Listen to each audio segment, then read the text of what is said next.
Farm Progress Broadcast presents This Week in Agribusiness, serving America's most essential industry. Brought to you by Case IH. Solutions for every challenge. Equipment for every farm. Case IH, built by farmers. Hello, everyone. Thanks for joining us here for This Week in Agribusiness. I'm Mike Pearson. You might notice the studio looks a little bit different this week. That's because we're in Johnston, Iowa with our friends from Corteva Agriscience for their Roadmap to Readiness Summer Media Day. Joining me now to help kind of walk through what's up for discussion this week is Dr. Eric Schurter.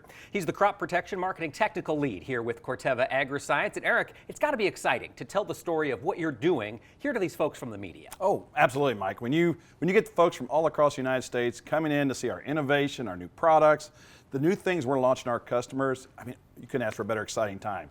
And what a year to be talking about crop protection chemistries in particular, because this has been a wildly variable weather year across the United States. Yes. Many farmers have been dealing with wet weather. What are some of the challenges you've noticed this year for weed control? Yes, when you think about whether you're Texas, the Dakotas, Nebraska, Ohio, Pennsylvania, it's been a mixed bag of weather. With our early planted crops, it took 2 or 3 weeks like normal to get our crop up. We started to see those late flushes, residuals started to break down. For our more normal or timely planting, well, we just had so much rain, a lot of our growers could not get the pre's on. And that put a lot of emphasis on that in-season residual to try to get us to canopy closure. Whether you're talking about corn products like Cairo and Resicor Rev with that 24-inch tall height cutoff, boy, that give farmers a lot more window to get control and get that residual. For soybeans, products like Inversa give us that 4 weeks of extra residual, again, to get us that canopy closure. Absolutely critical here in 2025. Now, of course, we're halfway through the season for a lot of these growers. For those folks who have been wet, they've had abnormally wet growing seasons, what are some of the challenges they ought to be watching for in the next month or month and a half? Well, first and foremost, we need to be scouting before and scouting after an application, just to make sure we know what's there and did we do a good job. Now, with this wet weather, it's a challenge. We all know that. It means that we sometimes can't get out there timely. Our residuals are starting to break down. We're putting a lot of stress on those post-emerge products. But at the end of the day, we still got to get control if we want to try to get good weed control for that end of the season. Absolutely true. Now, of course, there are some growers out there who are begging for a moisture. I mean, they are dry. For those folks, they're going to be facing a different set of challenges with regard to weed control. What do you advise them to keep an eye out for? Still got to scout before, we still got to scout after. That doesn't change. But one of the things there, especially under dry conditions, it's a lot tougher because our residuals don't always get activated, whether that's a pre or that's in-season residual. Those hardened off weeds, if they're not actively growing, they're not taking up our herbicide. So that makes it a little more challenging. And there's things we can do to compensate. I would always reach out to your local retailer, your local agronomist. We might have to get a little more aggressive on our weed control there. Okay, all right, that makes a lot of sense. And of course, you've been out traveling the country, visiting with farmers and growers across the land. What have you seen? What are some of the big trends you're watching this year? You know, one of the things in these wet years, it seems like we've been on a trend for a lot of wet springs. It might turn dry, it might continue wet. I would highly encourage growers right now, while it's fresh on your mind, go out and start rating your weed control. Just like you got that ABC in high school, rate your weed control right now. And what you'll find is some farmers are actually use the same program across 3 fields, and we got an A, we got a C, and we got an F.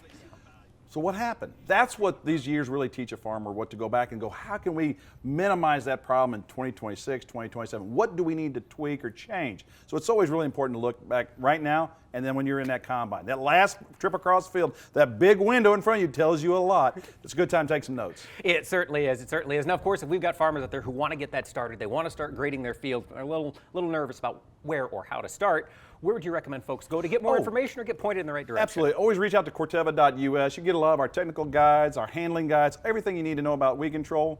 Reach out to your local Corteva sales rep, your local supportive retailer. They're always willing and able to help you out on your weed control. Fantastic. Dr. Schurter, thank you so much for spending some time with us today here at Media Day and showing us what's to come from Corteva. My pleasure. Our market segment this week is brought to you by Farm Futures. Keep up with these volatile commodity markets at farmfutures.com. This week, we're talking with Matthew Cruz. He serves as the president of Comstock Investments out of Royal, Iowa. Matthew, thank you so much for talking with us this week. Yeah, thank you for having me. There's certainly no shortage of news events impacting the commodity markets right now, but at the end of the day, it comes back to the fundamentals. How do the crops on the ground look? Matthew, you talk to growers across the country. What are you hearing about this year's corn and soybean crops domestically? Well, domestically, overall, I mean, they look pretty great. I myself drove over the last week and over the holidays through most of western Iowa, and I had a hard time finding a bad cornfield. I had a hard time finding a mediocre cornfield. I mean, it all looks great. I know this isn't everywhere, but in our immediate area, I got agronomists telling me there's potential between 250 and 300 bushels. You know, I don't think I'm going to get 300 myself, but I got a chance at 250. But even at $4, it's $1,000 an acre. It's still break even. But some people don't want to hear that. But we were in the area of ground zero last year with all the flooding. Yes. So we had prevent plant last year. We could get 250 bushels an acre this year. So we're going to go from one extreme to the other. But So the real question is, are you marketing any of those 250 bushels already, or is there still some room left in the season for maybe some fireworks? Oh boy, it's not looking like it is. I kind of have a bearish bias here going into July. I feel like we're a little bit fortunate where we got out ahead of it. I mean, we got out of our old crop back in February, and so we aren't holding on to those bushels anymore. Right now, Comstock, for our subscribers, we're about half covered. You know, we did do some advanced sales. We sold some calls. We added some puts here. But you know, we've continued to slide lower, and so in my opinion, any bump or rally, 10-20 cent rally you get is just probably a moment to sell, depending on the weather. I mean, that's what we're trading the weather, right? You know, you look at last year, we got into July, we got the last week of July, and the market dropped another 40-50 cents because it got close enough to August where it could look out in the forecast and like it still looked pretty good. And so we got another 5 weeks or so of critical growing season, so things can change, obviously. But the 2-week forecast, or maybe 3-week forecast, it still looks good, right? And so I know it's not good everywhere. I mean, I talked about it in a report, there's pockets there in close to Chicago, the northeast part of Illinois, northwest region of Indiana that are very dry. Actually, Joe Camp told me today that those areas got some showers. You know, I'm not saying it's going to fix all their issues, but I imagine if they get an inch, it's going to soak right in. But in my experience, we tend to produce more in the dry years than the wet years, and so we'll have to see. But by and all, the things look pretty good, and a lot of analysts are looking at 181 national corn yield as a floor rather than a ceiling. When we started the season, 181 seemed like a ceiling. Everyone was kind of poo-pooing that idea, and now it's kind of a floor. And now you got people talking, up to 184, 185, stuff like that. So if we're going to have a decent supply of corn, and it sounds like by most indications at this point in the season we are, how's demand looking? Do you think ethanol demand's going to pick up here if we've got an ample supply of corn in the heartland? Well, I think it should remain strong. Really the major outlier in my opinion is the exports. But I think ethanol can help and hold its own. But my biggest concern is the exports, and obviously that's helped us out tremendously, and that's why we have old crop ending stocks are so low. But how long can that last? Because now we're coming up to the point where Brazil's second crop corn harvest is picking up, and they're going to be halfway done with that harvest, and it's going to hit the export market real soon. When we come back, Matthew, I want to talk to you about what you've heard about that allegedly big Brazilian crop, and we'll continue this conversation. Talk a little bit about what's ahead with soybeans. So folks, leave it here. Our market segment this week is brought to you by Farm Futures. Keep up with these volatile commodity markets at farmfutures.com. And we're back talking the markets with Matthew Cruz, president of Comstock Investments. Now, Matthew, you mentioned we've got this big crop down in Brazil going to be harvested or in harvest right now. What have we heard? What have you heard from down in Brazil? How big is this crop actually going to be? It's going to be big. Everyone says it's excellent. It's all relative. One of my friends down there, farmers, sent me his yield monitor, and it was showing the equivalent of 200 and 220 bushels per acre. Now in Iowa, maybe that's kind of normal, but I would have told you like 140, 150 bushels an acre for their yields was stellar. And so they're doing well above average. Now, that usually starts out quite a bit higher, and then when they get to the end of the season where they ran out of rain, they get into the dry season, the yields drop quite a bit. But so we just got to see what the average is. But all the private analysts are looking more towards 140 million metric tons, and all the government data is trying to play catch up. And so I think for Friday's WASDE report, the USDA, the average trade has them going from 130 to 132 for their corn crop, and I think it's probably end up going to be a little bit bigger. So, but you're talking like 400 million bushels more roughly than what the USDA is at right now, and most of that could end up on the global market competing with U.S. corn exports. That was my next question. I've heard a lot from folks down in Brazil about the growth of their corn demand. They're building out a corn ethanol industry. They're building out some livestock feeding, but it's not enough to soak up 400 million more bushels. Not all at once, but I think they have something like 20, 25 corn ethanol plants in production, and they got another 15 on the way, but that's over the next 2 years that those additional 15 plants come online. So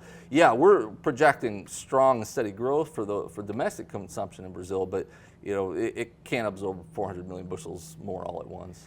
The trend in Brazil, more acreage, more bean acreage in that first season, leading to more corn acreage in that safrinha season. Is this a trend you foresee for the next couple of years based on the economics in Brazil? I think so. I mean, you got to respect the trend. It's been doing it for two or three decades, right? I don't know what's going to change. The only thing that slows it down is low commodity prices, and so. But even then, I've seen some initial estimates for next season already, and they're expecting 1 million to 1.5 million more acres next year, despite these low commodity levels. Should we here in the U.S. be doing anything for our 26 or 27 crops, given that risk is out there, or is it too pie in the sky at this point? Oh, I think it's a little bit too early. The time to do it is maybe a few months ago, but unfortunately we got to get through this bottom cycle now. Because usually what happens, you move lower and demand picks up because it's the crop is cheaper and Sure. buyers come in and build back demand, end up buying more than what they otherwise would have, and so. We saw that last year where we bottomed in August, and what happened? We went on a big run. It took a while. It wasn't until February, but we got back to $5. And so it's not the end of the world. It's just the crop is still getting bigger as we go. Every day, every week, the crop is getting bigger. We're probably at 16 billion bushels, and we could be headed for 17 billion bushels. And so we just got to get to the point where it stops getting bigger. And when that's going to be, I don't know. All right. Well, one group that has been thrilled about more corn availability, of course, are cattle feeders, livestock producers broadly. We've seen this cattle market get a little toppy up in here, Matthew. Are we to a point where the market's changing on the cattle side? Well, someone smarter than me said anybody who tries to pick the top in cattle right now is just insane. And I agree with that person because we've basically been on the most marvelous bull run in the last 5 years, right? And every time we have a correction, we just come back and we make a new high like we did this week. And so, I don't know what's going to stop at this point. Pasture conditions are still very strong, and so they tend to send less cattle to the feedlots, which I think is supportive. A lot of it's the demand is still strong. The box beef prices continue to remain solid, and I don't know. The only thing for that to change is people to say enough is enough. Maybe we go into some sort of recession and people want to quit eating fancy steaks, things of that nature. But demand is still strong, and so hard to tell when it's going to end. Lots to watch. Matthew Cruz, President Comstock Investments. Thanks for joining us this week. Thank you. Agriculture meteorologist Greg Solier now brings us his farm weather forecast for the week ahead. Our weather segment this week is brought to you by SprayTech, making your spray applications effective and convenient. Use it once, trust it always. Well, Greg Solier may not be here in Johnston, but he has been watching the weather. Greg, anything of note around the country this week? Well, Mike, it's pretty much typical mid and early July weather that continues on over a wide area of the country. Of course, there's been some excess. We'll talk about the southern plains, especially into Texas and sections of the eastern states coming off the third tropical system of the season, Chantal. Welcome rains, but big rains in that particular part of the country over the past week. Otherwise, it's the northern extent of the warm to hot ridge over this part of the country. A couple of frontal boundaries on the move. Anything of significance will get going into some of the spring grain areas of Montana and in through areas of the Dakotas. Boy, Montana, pasture land, spring grains, they are poorly rated as the dryness and drought continues on there. We may scribble a stray shower into parts of Washington State, Willamette Valley.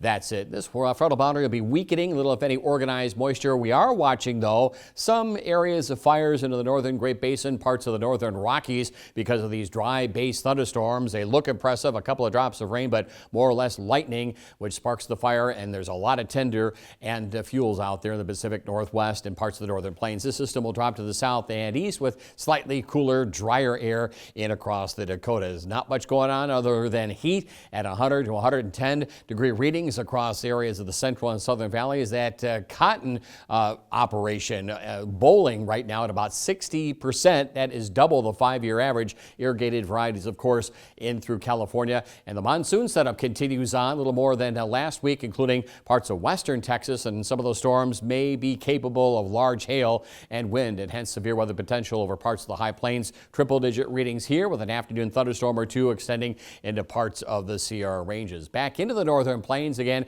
still dryness issues and drought from Montana across the Dakotas. Significant improvement over the western Corn Belt areas. As a result, another round of showers and thunderstorms. They vary each and every day in scope, coverage, and intensity. That'll be the story in the coming week. But cumulatively speaking, boy, the back 40 by and large in many areas of the Corn Belt looking pretty good. A couple of these storms again will be robust with some heavy downpours of rain, maybe severe. Others just about a half dozen drops of rain. Severe weather potential across the northern and central high plains late in the week as another bubble of dry, warm air but less humidity works in across much of the Corn Belt. A stray shower up north towards the Sioux. Of course, thoughts and condolences and prayers into that Kerr County area. Quite a range of soil moisture. Now very wet to back to adequate from about Dallas-Fort Worth to central Texas. You get down into the upper Rio Grande. That is like concrete, and you get those heavy downpours of rain over that baked ground, multi-year drought, and the worst of it still through the Rio Grande. That's how one ingredient that you get going, and these storms are kind of tropical in nature with the flooding potential, of which we're still back into scattered showers and thunderstorms into the southern plains early to middle parts of the week. Hot and humid weather, but nothing out of control. Storms up across the Rio Grande. Watch for flooding and across the Gulf Coast areas. And once again, the tropics and the Gulf remain very quiet. Open Atlantic as well. We had Chantal make its way through parts of the northeast of New England. Welcome rains, but they were heavy. Scattered showers and thunderstorms last week with a wide range of rain amounts, but good coverages across the eastern Corn Belt. Some seasonal heat and humidity to start. Drier air moves on in. Boy, the back 40 looking fantastic, although still some drier areas topsoil-wise into parts of southern Wisconsin and northern Illinois. Again, Chantal making its way through the Carolinas last weekend. We still have some lowering pressures here across the Outer Banks, so showers and thunderstorms continue on here. If there were anything to be developing, it would be over the shallow waters of the eastern Gulf, the southwestern southern Caribbean, or western Atlantic, but nothing going on. Otherwise, scattered showers and thunderstorms, typical heat and humidity. Most of the deep south and southeastern states in very good shape with soil moisture. And once again, maybe a couple of tropical downpours here across parts of the eastern Carolinas. Rainy season continues down through Florida. Some drought improvement has been noted. I-4 corridor on southward. Scattered showers and thunderstorms continue across the Gulf Coast. Nothing out of control but the usual heat and humidity across the southern states. Closed captioning this week is brought to you by Farm Progress. Their team of experts reports on innovative solutions and essential information for your farm business. Visit farmprogress.com to stay updated.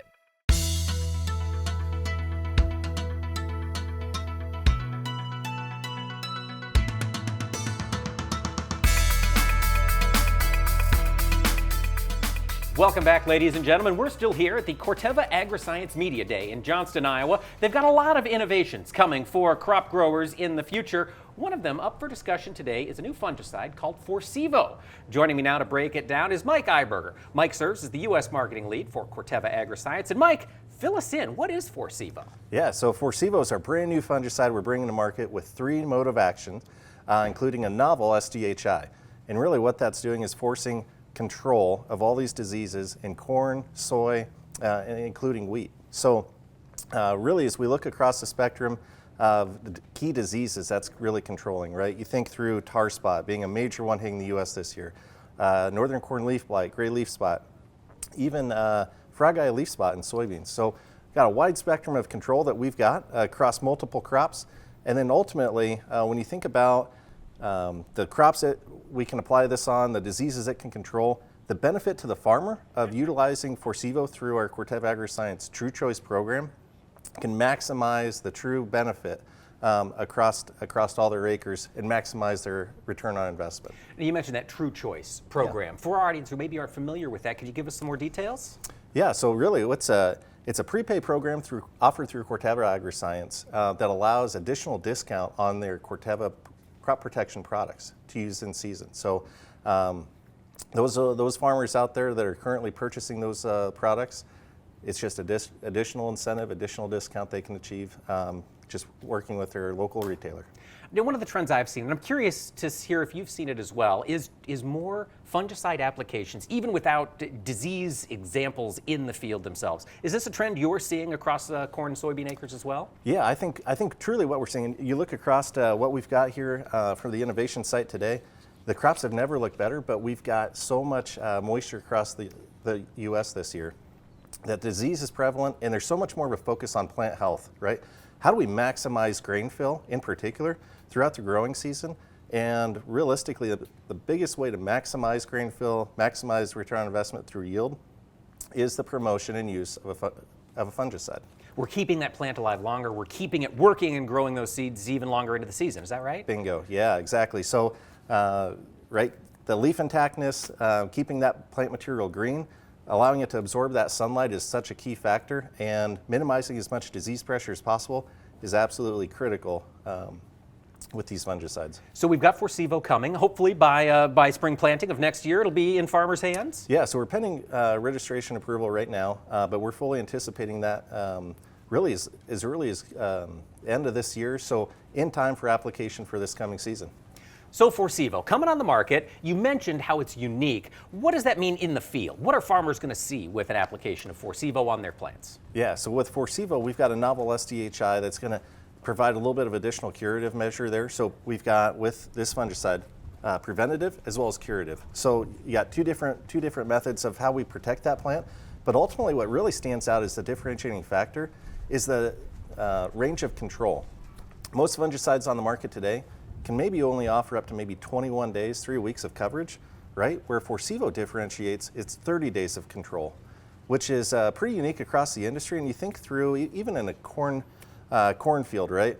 In order to really maximize coverage through black layer, it's 60 days. And Forcevo can cover nearly half of that just with the application. So clearly above, head and shoulders above any other product out there in the market today. Would you anticipate growers going back in with a second application to finish out protection to black layer, or does that 30 days give you good enough coverage for most folks? Yeah, so Forcevo does a really nice job of providing that clear coverage. Where they may want to go back in with a second application would be in the event that tar spot were to set in, right? Just as an additional opportunity to maximize grain fill and really protect the yield that is already established in the field. So you've got preventative and curative. So that curative is when I've already seen the disease pressure in the field. Right, yep. What are you bringing to the table there? Yeah, so from a curative standpoint, the opportunity for this product to actually move within the plant, cure what's already there, and then the preventative side of it really just kind of couples the whole thing, and it provides that much larger window of coverage. Application details. Once farmers have this in their hand, it's fungicide time. How well is it going to work with the rest of their crop protection system? Yeah, so great question. We've done tremendous testing on this one and expect really no issues whatsoever in terms of tank mixing with other products. So really seamless in terms of what we can provide those farmers out there to maximize efficiency across the board. That is really neat. So Forcevo, we're hoping for registration here by the end of this year. For growers who are curious about it, they want to know if this is a tool to put in their toolbox next year, where would you send them for more information for the details? Yeah, so if they're looking to check this out themselves, they can go to corteva.us/Forcevo, or realistically, we'd hope that they'd just reach out to their Corteva AgriScience representative and learn more about it from that local individual. There's a lot to learn. There's always new things coming from Corteva, isn't there? Always, yep. It's got to be fun to work for this company. Absolutely. We are on the cutting edge of innovation, no doubt. That's what it is all about. Well, Mike Iberger, thank you so much for taking the time to talk with us here this week. Thank you very much. Well, folks, stick around. We've got a lot more to come on this weekend's broadcast, so stay with us. At the end of the show, we're going to talk about a field day. If you want to get out and get your hands dirty, we're going to talk with our friends at Ag PhD about their field day coming up in South Dakota. We're also going to get an update from Chad Colby. He's tracking some equipment changes around the country. Leave it here.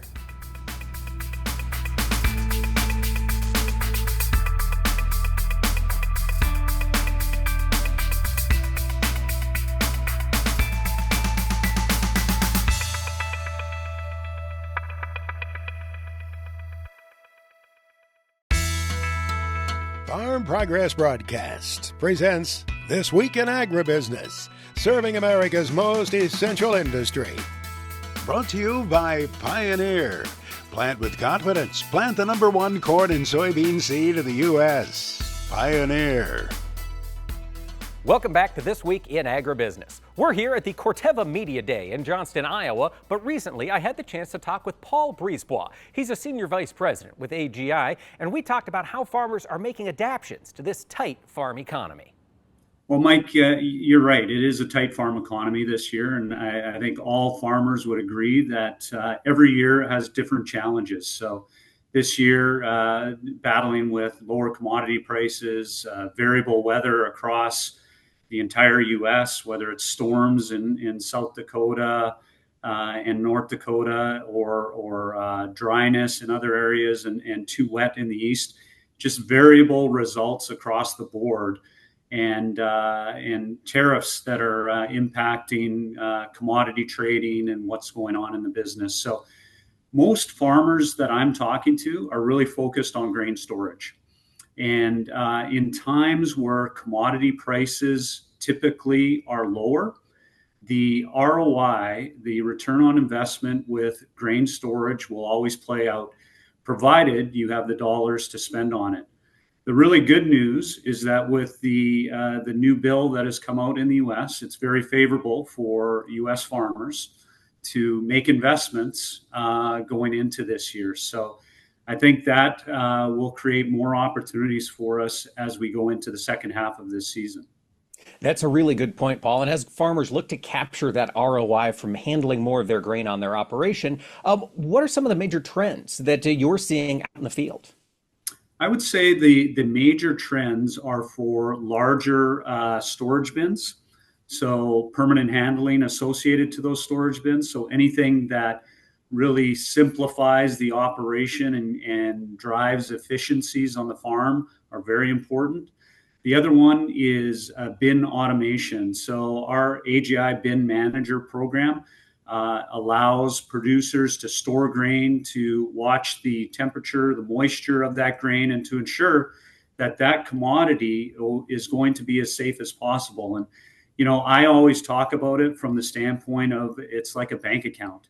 And with our AGI Bin Manager, essentially, you have the ability to look at your bank account on a continuous basis and make sure the money's there, the money's being kept safe. And in this case, it's the commodity, the crop commodity is safe and in good hands, and allows them to maximize their opportunities with regards to marketing the grain.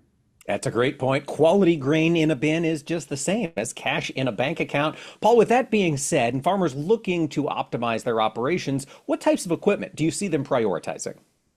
I would say, again, it's on the grain handling and storage side. So going with larger storage, making sure that their handling operations are ready to go as it goes into harvest. And then again, the bin monitoring is very important for their operations to really understand, are they storing that commodity effectively going forward? Again, anything with regards to automation that creates efficiencies on the farm is important as growers look at labor shortages and trying to manage their farm operation as efficiently as possible. Thank you, Paul. Agriculture is indeed always shifting. That was Paul Brisebois from AGI, Senior Vice President of North America Farm. Agriculture meteorologist Greg Solier returns now with his extended farm weather forecast for the country.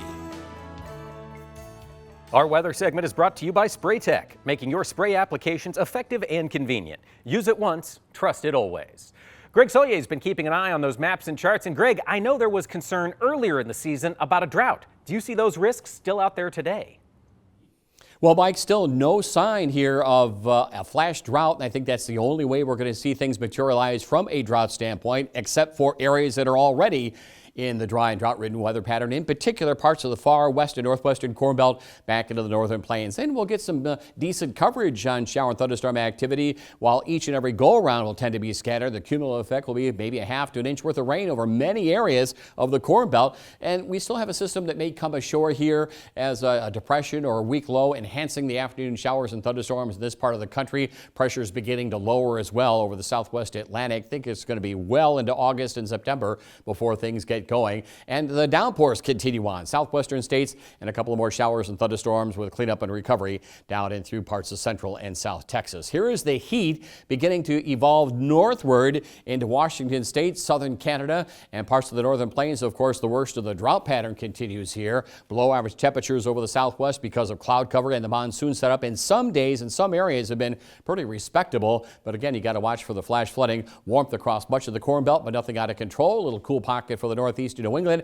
And the wet weather pattern continues on, typical of this point in summertime in the southwest, in through Texas as well, unfortunately. And the showers and thunderstorms enhanced with this weather system in the southeastern states, and plenty of above average moisture for the eastern Corn Belt to the Atlantic, and points on southward, nibbling away what's left of any drought into parts of the eastern half of the country. Going forward into the early days of August, look at the heat still. Northern plains and Pacific Northwest. When we get the tropics going here, this will ultimately move here. But until then, warmth is pretty favorable across much of the plains and Corn Belt locales. A little cooler than average at times into the northeast of New England. At worst, normal moisture for the plains and much of the central and southern Corn Belt. A little stormy up towards the Sioux into the northeast of New England. Maybe a little tropical system here. Not a big deal down through Florida, easing their drought weather pattern. We do see by about the 10th of at least August, the heat here, triple digit probably. This is probably the start of the trend towards more heat and less rain in the middle part of the country. Normal temperatures over the southeast, a bit below into the Pacific Northwest, where we do welcome some rain there. Stormy weather up across the Canadian Prairie, the Great Lakes region, and yeah, systems begin to get a little more active in the western Gulf, the Gulf of Mexico, with showers and thunderstorms otherwise for the southern states into the east, but a drying trend gets underway across the Corn Belt. Our Farm Progress Update is sponsored by Brandt Industries. Lead the field with Brandt's lineup of heavy-duty grain carts and make the most of your harvest season. Visit brandt.ca for more. Since we're here in the heart of central Iowa, it seemed like we ought to check in with our Iowa expert here at Farm Progress, which is Gil Gullickson, the editor of Wallace's Farmer. Gil, thanks for coming down. Thanks for having me. So, of course, we've seen some crazy weather so far this year in Iowa. Fill me in on crop conditions across the state. What have you heard from growers? Well, I've had some meetings. I've had some field days in the past couple of weeks. I had one meeting of our Master Farmer Board up by Holstein in northwestern Iowa a couple of weeks ago, and it didn't matter what part of the state they were from. Every farmer summed up the corn crop as, it's scary. It looks fantastic. Now, since then, on Monday night, we did have big storm moving across a lot of parts of Iowa. There's been some reports of lodging, concerns about some nitrogen loss. I know in north central Iowa, even 10 days to 2 weeks ago, they've been really wet up there, so some concerns about nitrogen loss there. That's true, and of course we're getting close to pollination season, which is, as I understand it, the cover issue on this next month's Wallace's Farmer. We are. That's coming out about the middle of this month. We have Field of Tasseling Corn on the cover. We worked with a company called Power Pollen out of Ames, and they are developing a strategy to control pollen, controlled release of pollen to take up the slack if natural pollination doesn't. It used to be that farmers would say, well, I can't do anything about pollination. These days, maybe you can. Science is always changing. And that's always going to be a company. There are some things farmers can do, proper nutrition going into pollination, planting a mix of hybrids. You never know at the start of the season if it's going to be 100-degree temperatures that just scorches the pollen, or if it's going to be 85 degrees and sunny. So planting a mix of hybrids is something you can do too. Absolutely, that makes a lot of sense. Now, one threat I've heard recently, and Gil, you've probably talked to more farmers recently, Japanese beetles. They're back this season. What's the pressure looking like in farm country? Oh, I think it's increasing. I've heard some reports of it, both on corn and soybeans. I know the concern about corn is that they can impact silking. If they start clipping the silks, there's nowhere for the pollen to go. But there are some thresholds. I think tree beetles will plant, and the silks less than 1 inch, and also the corn has to be presently silking before an insecticide is on there. Another thing with soybeans, on the good news, the pre-emergence chemicals were fantastic this year. Lots of rainfall to get them activated. The fields look pretty clean, but that rainfall we've had, it's starting to interfere with some of the post-emergence chemistry. So there's some concerns there. That makes sense. Farming every year is a different challenge for growers across the country. And that's right. It's great to have resources like Wallace's Farmer available to provide some answers for us. Gil Gullickson, thank you so much for taking the time to talk with us this week. You're welcome. Now, on This Week in Agribusiness, it's Max's Tractor Shed, where we spotlight another great American farm tractor. Those tractor signs, they can tell quite a story. I talked about that a few weeks ago, talking about Dan the Sign Man. Let me show you one that imparts a lot of knowledge. Max's Tractor Shed is brought to you by Lundell Plastics. Vance Lundell has been cranking out those innovative products to make farming operations better, more efficient for 40 years. See the full product line at LundellPlastics.com. Well, the signs on my tractors just simply say Max Armstrong, farm broadcaster. But if you let it, your sign can give a lot of information. Take a look at this one on a 1206 diesel in Wisconsin. It's owned by Hammer and Kavazanjian, our friends Charlie and Nancy, and they explain on that sign. It's a 5.9 liter 6-cylinder diesel engine, 99 horsepower. Originally priced at $9,450 with a weight of 10,115 pounds. It's a classy presentation on that sign that not only tells you who owns it, but gives you some background on that cherished tractor model produced for 3 years by International Harvester. We don't know if Charlie and Nancy will have that 1206 diesel at a Rantoul, but we know many others are planning to be there. They hope to have 350 1206s. Somebody asked me the other day, have you ever been to that show at Rantoul? I said, yes, every minute of every day, every year in that series of shows. Started in 2003. We hope to see you. The show starts August 21st, Rantoul, Illinois. Mark Stock has been there, and you can hear him right now. Well, hello, Max. We sure are excited about this week of auctions. July the 14th is the first day of the Classic Collector Car Sale. Over 250 collector cars will sell out of the Carthage, Illinois location. And on July the 15th, collector cars and pickup trucks will be sold from various locations across the Midwest. And on July the 16th, 616 Industrial from Scottsbluff, Nebraska will be conducting their sale featuring a 2007 Caterpillar 615C Series 2 elevated scraper, 2017 John Deere 544K Series 2 wheel loader with only 663 hours, and utility fuel trailers. Obliger Land and Cattle Company by Dickens, Nebraska will sell 2 John Deere 8700 Series 4-wheel drive self-propelled forage harvesters, plus they have some John Deere 770 forage harvester heads. David Foreman from Y Mills, Maryland is retiring, selling a Case IH 1660 combine, New Holland TM 130 tractor. Richard and Deanna Inez Family Trust Sales in Windham, Kansas, featuring the restored John Deere 3020 and John Deere 5020 tractors. And Max Big Iron is featuring a special auction for both the Farm Progress Show in Decatur, Illinois, and at Husker Harvest Days in Grand Island. Watch for all the details on Big Iron's website. Our FFA chapter tribute is brought to you by Geringoff. Check out the new XFR 50 Draper with 3 times more flexibility than the closest competitor at Geringoff.com. Geringoff, proudly built in the American heartland. This week, we are talking with an FFAer here at the Corteva headquarters. Joining us now is Emily Bray. She's a longtime member of the Lake Mills, Iowa FFA chapter. Emily, thanks for talking with us. Thanks for having me. Give us the background. What made you want to be a part of FFA? So I grew up in a very rural town, and FFA and agriculture has always been in my background. So I joined FFA actually in 7th grade as a middle schooler, which was very uncommon in my hometown. But my sister was actually our chapter president at the time, and my dad was a part of our FFA alumni, and he is an applicator now, so we're very integrated in agriculture there. And so I decided to join FFA as they told me I had to go to a meeting, and I thought to myself, okay, you're the president, I'll go to that meeting, and then when you're no longer president, I'm not doing FFA anymore. But you stuck with it. Yep, I was stuck after that first meeting, and it's one of the greatest things that I've ever done. What were some of the highlights for you of being a member? Some of the highlights for me of being a member was all the leadership activities that I got to do. So I was a chapter officer all 4 years of high school, worked my way up to president, so it's kind of fun to say that my sister was president her senior year, so was I.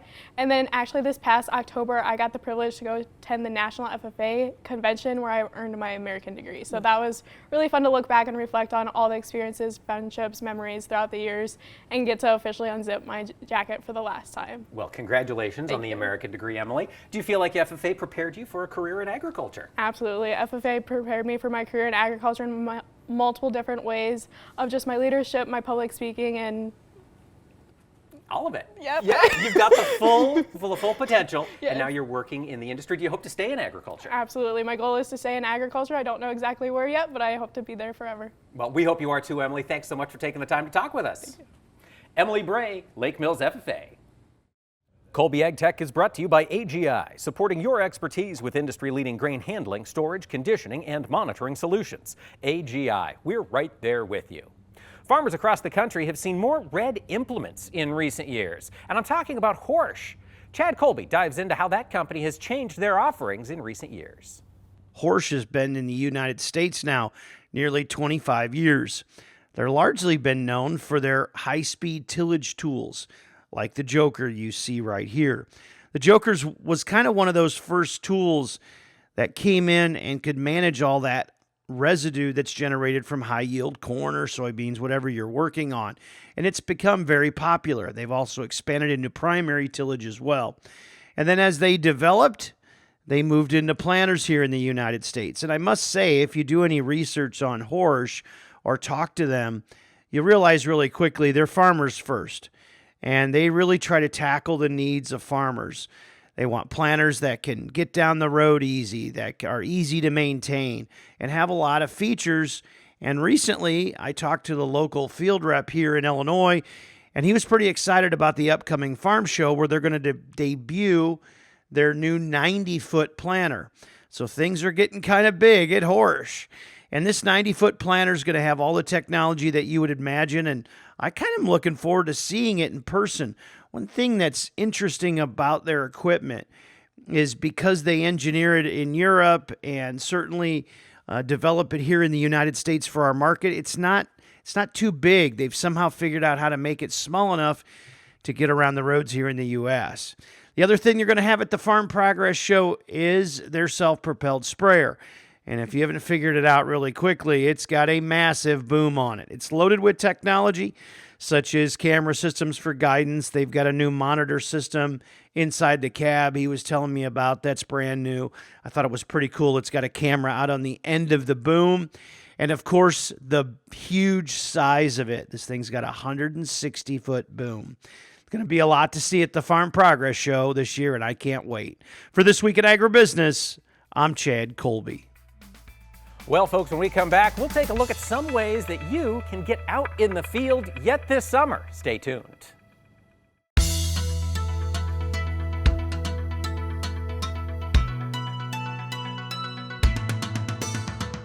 Well, folks, summer in farm country can be a magical time, as a lot of us know if you've spent your life out there in those fields. But maybe you want to get out there and explore some more of those fields, see what different farmers are doing, see what innovations are out there in the world of agriculture. Well, the good news is there are a couple of opportunities to do that very soon. Recently, I spoke with Brian Hefty about their Ag PhD Field Day up in South Dakota. For over 20 years now, we've hosted the Ag PhD Field Day. It's a free event we put on at the end of July each year. It's always the last Thursday in July. And the reason why we do that is just to say thanks to people for watching us on Ag PhD TV, listening to us on Ag PhD Radio. We really appreciate it. So we just invite people to come to our farm. We'll show you what we're doing in terms of research and the crops we're raising and some of our farm equipment and all that kind of thing. Plus, we bring a lot of great farmers from around the country to speak to everyone about how they're raising crops. We've got all kinds of things going on that day, even family entertainment. We've got a kids area. We have an air show. We've got a band. We've got special speakers for, let's say, farm spouses that they aren't active on the farm. And so anyway, we have lots of things going on that day. It's the Ag PhD Field Day. And what do folks need to know in order to come? Should we get on the website, get registered, or is it just a come as you are type event?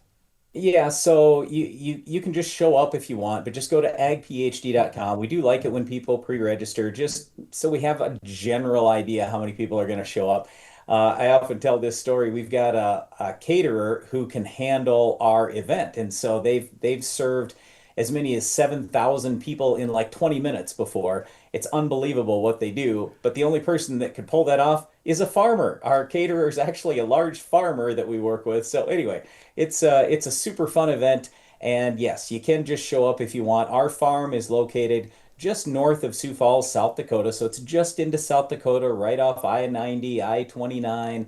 But if you look at Baltic, South Dakota, little town north of Sioux Falls, we're near Baltic, South Dakota. How are things looking on the farm this year, Brian? Well, right now, things look pretty good. A month ago, not so good when we were going through a real cold stretch and we were very dry, but now we've gotten great rain. Most of our corn is over my head already. It's looking real good, so I feel great. And we have lots of different plots. The big thing that's unique here, this isn't just a trade show. This is a field day, and we'll show you our research. We got lots of different things going on, lots of crops that we raise on the farm, even things you're not normally going to see in South Dakota, like cotton, for example. All right. Well, folks, that is definitely worth checking out. Bring some new ideas, some new insights to your farm there at the Ag PhD Field Day, Thursday, July 31st. And then, Brian, both you and Darren will be at the Farm Progress Show in August. Is that right? On the main stage, helping talk a little bit. Yes, yep, absolutely. So we're there the first couple days of the Farm Progress Show, right at the end of the day, each day. So we'd love to have people come out and visit with us at the Farm Progress Show. We look forward to touching base with you then, Brian. Thank you so much for everything you do from an agronomic perspective, and thanks for joining us this week. You bet. Thanks for having me. Well, there's no shortage of ways to keep busy in the world of agriculture. Hopefully we'll see you up at the Ag PhD Field Day and at the Farm Progress Show. Now's a great time to get to farmprogressshow.com and get your tickets registered for already. We want to give a big thank you to our friends from Corteva Agriscience for bringing us to Johnston this week to be a part of their Media Day. And we want to thank all of you for joining us here this week. Be sure to catch us next time, right here for This Week in Agribusiness. This Week in Agribusiness is recorded in the Strauss Studios. For more than 70 years and 3 generations, Strauss has been manufacturing high-performance German-engineered workwear, work boots, and safety equipment. Prepare for the next growing season at Strauss.com. This Week in Agribusiness is produced by 22 Creative Group and has been a presentation of Farm Progress Broadcast. We invite you to visit us online at agbizweek.com.